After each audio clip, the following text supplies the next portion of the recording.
حضور سرور کائنات صلی اللہ علیہ وسلم نے فرمایا کہ بڑھاپے میں اس تسبیح کو پڑھنے والے سے اللہ راضی ہو جاتا ہے اور اس کے تمام گناہ معاف کر دیتا ہے۔ تو محترم ناظرین، ہمارا آج کا وظیفہ ایک ایسی تسبیح پڑھنے کا عمل ہے کہ جس کے بارے میں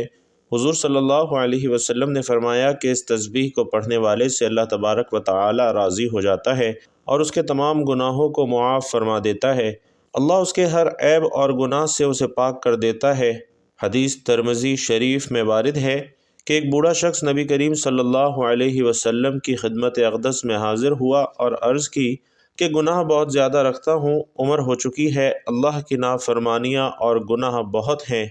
جنت کا سوال ہے۔ رسول کریم صلی اللہ علیہ وسلم نے فرمایا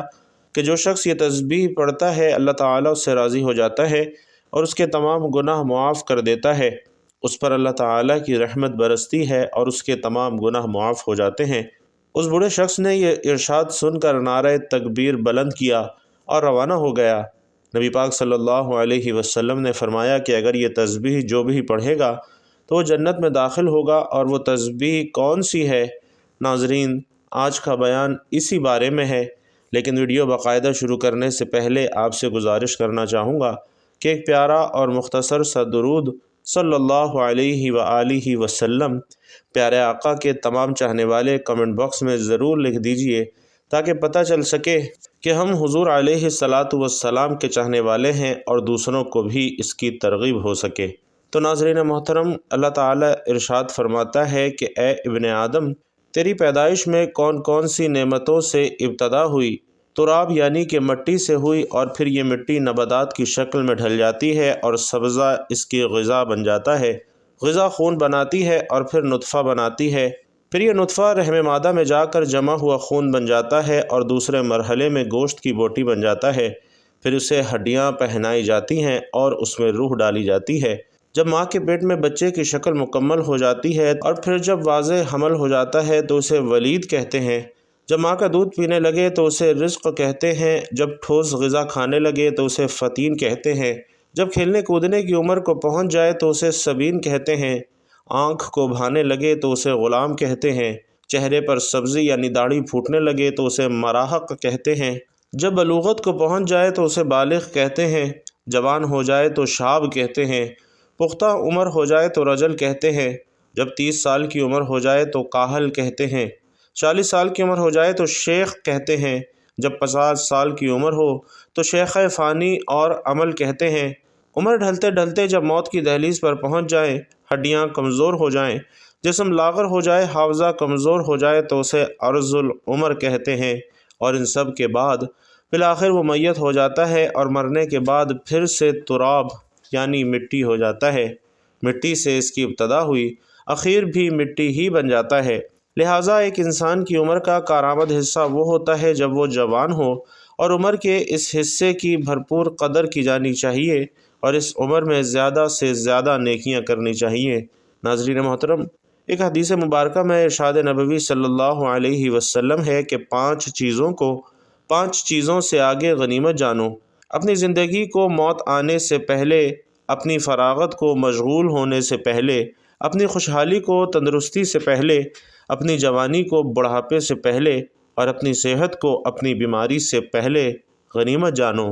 حضرت مالک بن دینار رضی اللہ تعالیٰ عنہ سے روایت ہے کہ رسول اللہ صلی اللہ علیہ وسلم نے فرمایا کہ بچہ جب تک بالغ نہیں ہوتا تو اس کے نیک عمل اس کے والدین کے حصے میں لکھے جاتے ہیں، لیکن جب کوئی بچہ برا عمل کرے تو نہ اس کے حساب میں لکھا جاتا ہے اور نہ ہی والدین کے حساب میں لکھا جاتا ہے۔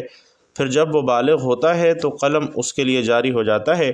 اور 2 فرشتے جو اس کے ساتھ رہنے والے ہیں انہیں قلم دے دیا جاتا ہے کہ اس کی حفاظت کریں اور قوت پہنچائیں۔ جب وہ 40 سال کی عمر تک پہنچتا ہے تو اللہ تعالیٰ اس کو 3 قسم کی بیماریوں سے محفوظ فرما دیتا ہے۔ پہلی جنون، دوسری جذام اور تیسری برس ہے۔ جب 50 سال کی عمر کو پہنچتا ہے تو اللہ رب العالمین اس کا حساب ہلکا فرما دیتا ہے۔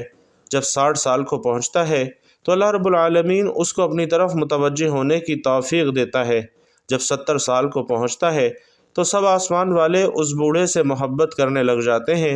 اور جب اس کی عمر 80 سال ہو جاتی ہے تو اللہ تعالیٰ اس کے حسنات کو لکھتے ہیں، سیئات کو معاف فرما دیتے ہیں۔ پھر جب وہ 90 سال کی عمر کو پہنچتا ہے تو اللہ تبارک و تعالیٰ کو اختیار ہے کہ اس کے سارے اگلے پچھلے گناہ معاف فرما دے اور اس کو اپنے گھر والوں کے معاملے میں شفاعت کرنے کا حق فرما دے اور اس کی شفاعت قبول فرمائے، اور اس کا لقب امین اللہ اور اسیر اللہ یعنی زمین پر اللہ کا قیدی ہو جاتا ہے، کیونکہ اس عمر تک پہنچنا عموماً انسان کی قوت بہم ختم کر دیتا ہے، کسی چیز میں اس کے لیے لذت نہیں رہتی، ایک بچوں کی طرح زندگی گزارتا ہے، اور جب وہ ایک ارذل العمر تک پہنچ جائے تو اس کے تمام نیک اعمال نامہ اعمال میں برابر لکھے جاتے ہیں جو وہ اپنی صحت اور قوت کے زمانے میں کیا کرتا تھا، لیکن اگر اس سے کوئی گناہ سرزد ہو جائے تو وہ نہیں لکھا جاتا۔ حضرت ابو بکر صدیق رضی اللہ تعالیٰ عنہ فرماتے ہیں کہ ایک مرتبہ ایک شخص نبی کریم صلی اللہ علیہ وسلم کی خدمت اقدس میں حاضر ہوا اور عرض کرنے لگا کہ اے اللہ کے رسول، ہم میں سے کون سا بندہ بہتر ہے؟ نبی پاک صلی اللہ علیہ وسلم نے فرمایا کہ جو بندہ بڑھاپے کو پہنچ جائے اور اس کی نیکیاں بہت زیادہ ہوں تو وہ سب سے بہتر ہے۔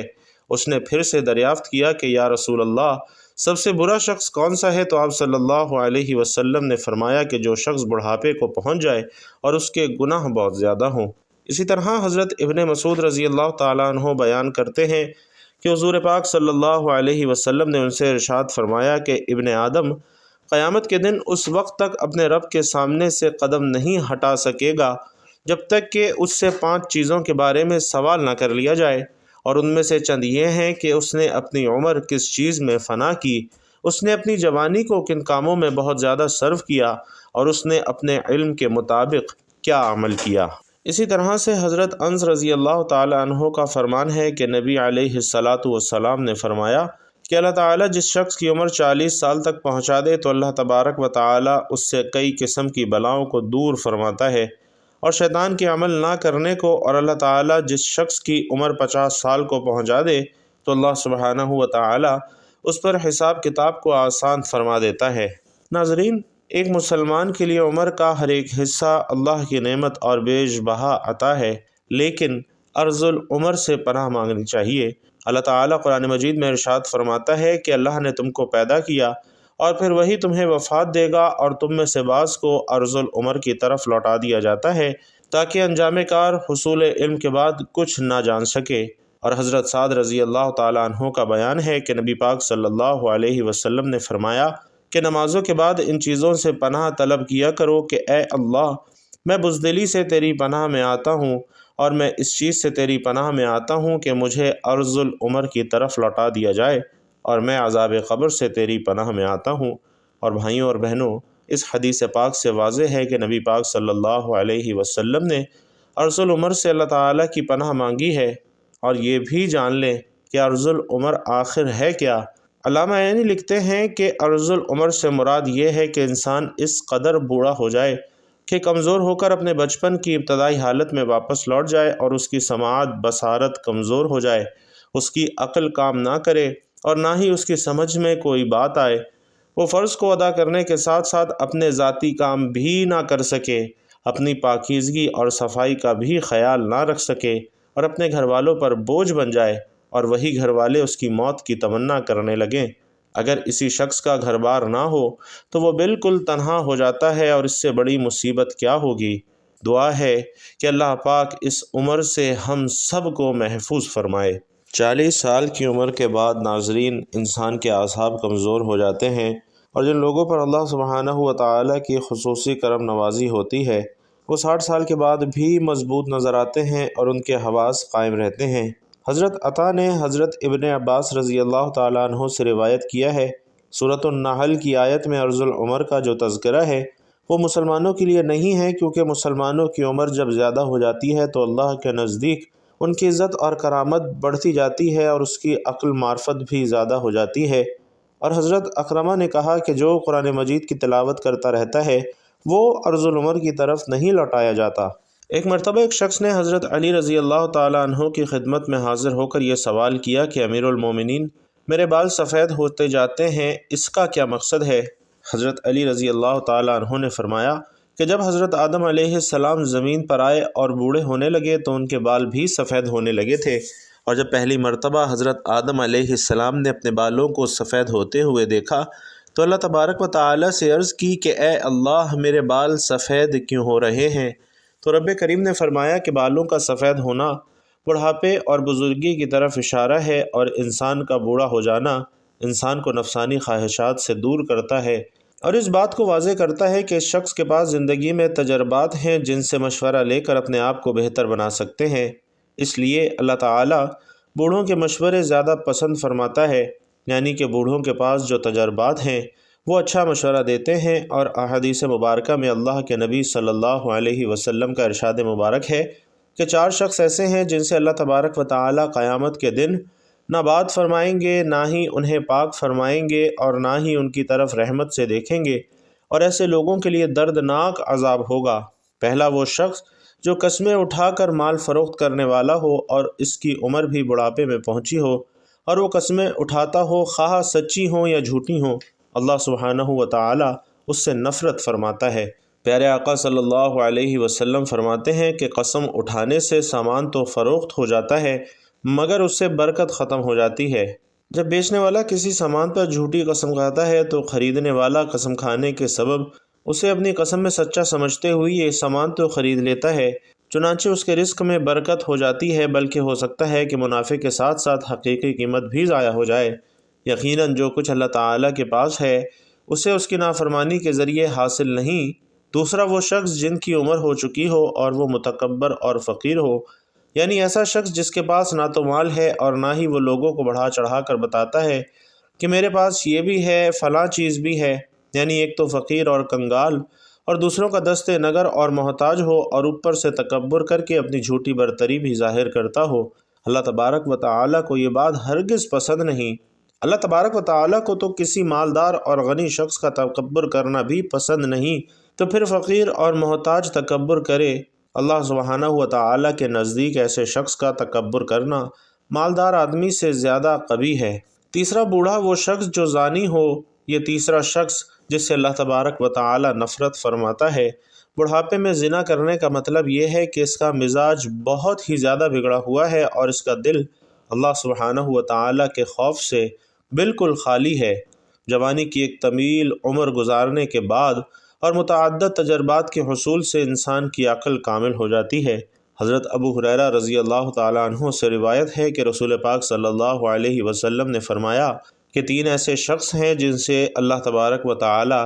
قیامت کے روز کلام نہیں فرمائے گا اور نہ ہی ان کی تعریف اور ستائش کرے گا، اور ایک روایت میں یہ بھی ہے کہ نہ ان کی طرف دیکھے گا اور ان کے لیے دردناک عذاب ہوگا۔ ایک تو زناکار بوڑھا، دوسرا جھوٹا بادشاہ، اور تیسرا تکبر کرنے والا۔ نمبر 4 ظالم حکمران جس کی عمر نازک ہو چکی ہے، اس سے اللہ تبارک و تعالیٰ کو نفرت ہے۔ اللہ پاک نے اسے حکومت دی اور زمین پر اختیارات دیے تاکہ یہ اللہ تعالیٰ کی زمین پر اس کے بندوں کے درمیان عدل اور انصاف کرے، لیکن اس نے اپنے اختیارات کا ناجائز فائدہ اٹھایا اور اللہ تعالیٰ کے بندوں پر ظلم و ستم ڈھاتا رہا۔ اپنی حکومت کے نشے میں اس قدر مگن ہوا کہ زمین پر فساد پھیلانا شروع کر دیا۔ اللہ تبارک و تعالیٰ اسے بروز قیامت اپنے عشق کا سایہ نصیب نہیں فرمائے گا۔ 5واں وہ شخص جو گناہ بھی کرتا ہے اور توبہ استغفار بھی نہیں کرتا اور نہ ہی اپنے گناہوں پر شرمسار ہوتا ہے، یہ شخص بھی اللہ تبارک و تعالیٰ کی سزا کا مستحق ہے، اور اللہ تعالیٰ اس پر غضبناک ہوتا ہے اور قیامت کے دن اس کا ٹھکانہ جہنم ہے۔ حضور پاک صلی اللہ علیہ وسلم کا فرمان عالی شان ہے کہ جو شخص بڑھاپے میں پہنچتا ہے اور یہ تسبیح پڑھتا ہے تو اللہ تعالیٰ اس کے تمام گناہوں کو معاف کر دیتا ہے اور اس کے ہر عیب پر پردہ ڈالتا ہے۔ اللہ تعالیٰ ایسے شخص سے راضی ہو جاتا ہے اور اللہ تعالیٰ یہ تسبیح پڑھنے والے سے خوش ہوتا ہے۔ جو شخص یہ تسبیح پڑھتا ہے اللہ تبارک و تعالیٰ قیامت کے دن اس کی نیکیوں کا پلڑا بھاری کرے گا اور گناہوں کو معاف فرما دے گا۔ تو ناظرین، یہ تسبیح کسی بھی نماز کے بعد یا دن میں جب بھی آپ کو وقت ملے آپ یہ تسبیح پڑھ سکتے ہیں۔ یہ تسبیح پڑھنے سے پہلے آپ نے درود پاک پڑھنا ہے۔ خیر و برکت اور ثواب کی نیت سے ایک مرتبہ میرے ساتھ بھی درود پاک پڑھ لیجئے۔ اللہم صلی علی محمد وعلی آل محمد کما صلیت علی ابراہیم وعلی آل ابراہیم انک حمید مجید۔ اللہم بارک علی محمد وعلی آل محمد کما بارکت علی ابراہیم وعلی آل ابراہیم انک حمید مجید۔ درود پاک پڑھنے کے بعد ناظرین آپ نے ایک تسبیح استغفر اللہ ربی من کل ذنب واتوب الیہ کی پڑھنی ہے۔ یہ استغفار کی تسبیح آپ نے 100 مرتبہ مکمل پڑھنی ہے، اور اس کے بعد اللہ تبارک و تعالیٰ کے مبارک ناموں کی تسبیح پڑھنی ہے۔ یا غفارو یا غفورو، ان ناموں کو ملا کر پڑھیں گے تو ایک شمار ہوگا، اور آپ نے تسبیح کے دانوں پر گن کر 100 مرتبہ ان ناموں کو پڑھنا ہے۔ انشاءاللہ ان ناموں کی برکت سے اللہ تبارک و تعالیٰ بندے سے راضی ہو جاتا ہے اور اس کے تمام صغیرہ کبیرہ گناہوں کو معاف فرما دیتا ہے۔ اللہ تعالیٰ کے ان مبارک ناموں کی تسبیح پڑھنے کے بعد آپ نے آخر میں اتنا ہی درود پاک پڑھنا ہے جتنا وظیفہ شروع کرنے سے پہلے پڑھا تھا، اور درود پاک پڑھنے کے بعد آپ نے اللہ تبارک و تعالیٰ سے اپنے گناہوں کی معافی مانگنی ہے، سچی توبہ کرنی ہے، اور توبہ کرنے کا مقصد یہ ہوتا ہے کہ آئندہ آپ نے کوئی گناہ نہیں کرنا، تو اس طرح کا عزم کر کے آپ نے توبہ کرنی ہے، نیک اعمال کرنے کی طرف توجہ دینی ہے، اور نماز پنجگانہ ادا کرنے کا ارادہ کرنا ہے۔ حضرت ابو ہریرہ رضی اللہ تعالی عنہ سے روایت ہے کہ نبی کریم صلی اللہ علیہ وسلم نے ارشاد فرمایا کہ انسان پر صدقہ واجب ہے۔ اس طرح ایک اور جگہ آپ نے ارشاد فرمایا کہ تم میں سے جو آدمی بھی صبح کا سورج دیکھتا ہے اس کے ہر جوڑ پر صدقہ واجب ہو جاتا ہے۔ یعنی نبی کریم صلی اللہ علیہ وسلم کے ارشادات کی روشنی میں ہمیں پتہ چلتا ہے کہ جیسے ہی ہم پر اگلا دن چڑھتا ہے، ہمارے جتنے بھی جوڑ ہیں، یعنی ہمارے جسم میں 360 کے قریب جوڑ ہیں، ان تمام فہرست کا صدقہ واجب ہو جاتا ہے۔ لیکن ناظرین، ہم میں سے کتنے ایسے لوگ ہیں جو اپنے جسم پر واجب ہونے والے صدقے کو ادا کرتے ہیں؟ ہم میں سے زیادہ تر لوگ تو صدقہ تب ہی دیتے ہیں جب ہم بیمار پڑ جاتے ہیں یا ہم پر کوئی بڑی مصیبت نازل ہو جاتی ہے۔ اس سے پہلے تو صدقہ دینے کا نہ تو ہمارے ذہنوں میں تصور ہوتا ہے، نہ ہی ہم میں سے زیادہ تر لوگ صدقہ دیتے ہیں، اور یہی وجہ ہے کہ ہماری زندگیوں میں اچانک سے مصیبتیں، پریشانیاں اور تنگیاں چلی آتی ہیں، اور ہمیں سمجھ بھی نہیں آ رہا ہوتا کہ ہم زندگی میں ایسی کون سی غلطی کر رہے ہیں جس کی وجہ سے ہماری زندگی میں مسائل اور پریشانیاں بڑھتی جا رہی ہیں، ہم پر بلائیں نازل ہو رہی ہیں، ہم پر رزقوں کی تنگی ہو رہی ہے، ہم مسلسل پریشانیوں کے بوجھ تلے دبتے جا رہے ہیں۔ تو ناظرین، اصل میں وہ وجہ صدقے کا نہ دینا ہے۔ ہم سب جانتے ہیں کہ اسلام میں صدقہ دینے کی بہت سی فضیلتیں ہیں، اور کہا جاتا ہے کہ بے شک مومن قیامت تک اپنے صدقے کے سائے میں ہوگا، اور مسلمان ہونے کے ناطے یہ نہ صرف ہمارا ایمان ہے بلکہ عام مشاہدہ اور تجربہ بھی ہے کہ جب ہم اللہ تعالیٰ کی راہ میں خرچ کرتے ہیں، اپنی نیت صاف رکھتے ہیں اور دکھاوا نہیں کرتے، تب اللہ تعالیٰ اس نیکی کو کئی گنا بڑھا کر ہمیں واپس لوٹا دیتے ہیں۔ اللہ تعالیٰ نے قرآن مجید میں ارشاد فرمایا کہ اے ایمان والو، اللہ کی راہ میں ہمارے دیے ہوئے میں سے خرچ کرو۔ ناظرین،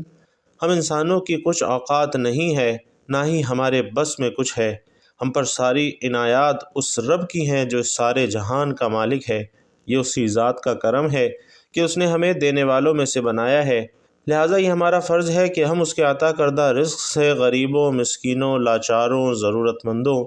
یتیموں اور بے سہارا لوگوں کی مدد کریں، ان کی ضروریات کا اس طرح خیال کریں جس طرح ہم چاہتے ہیں کہ ہماری ضروریات کا خیال رکھا جائے اور ہمارے گناہوں کا پردہ رکھا جائے۔ اللہ تبارک و تعالی سے دعا ہے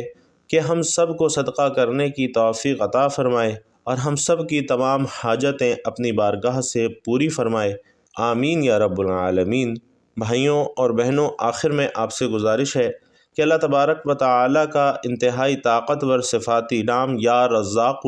کمنٹ باکس میں اپنے رزق میں وسعت اور برکت کے لیے ضرور لکھتے جائیے گا۔ اللہ تبارک و تعالی آپ سب کا حامی و ناصر ہو، آمین یا رب العالمین۔